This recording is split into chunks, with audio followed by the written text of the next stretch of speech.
أهلا بكم مع أخبار النادي الأهلي اليوم.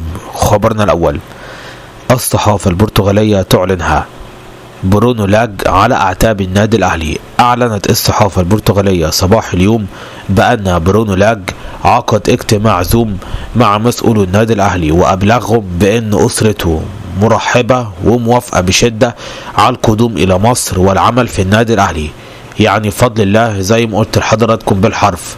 وأضافت الصحافة البرتغالية بأنه حاليا يتبقى فقط الوصول لاتفاق مالي يرضي الطرفين. المفاوضات الآن مفاوضات مالية بحتة. لو نجح الأهلي في الوصول لاتفاق مالي مع برونو سيتم توقيع العقود. خبرنا الثاني: محمد يوسف يكشف عن موقف ياسر إبراهيم. قال محمد يوسف: حصل اعتذار وصلح متبادل، وكل الأمور دي تمت تحت قيادة وليد صلاح منذ أن أصبح مدير للكورة، وهو المسؤول دلوقتي عن كل حاجة، ونجح في حل هذه الأزمة سريعا.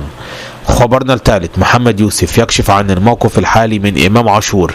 قال يوسف: إمام عاشور خضع لفحوصات طبية من خلال الدكتور أحمد جاب الله، وكل المستجدات الخاصة به مسؤولية الجهاز الطبي حاليا، ولكن الأمور تسير بشكل جيد ونحن لن نتعجل عودته. أما مسألة تمديد عقده تم غلقها في الوقت الحالي نهائيا.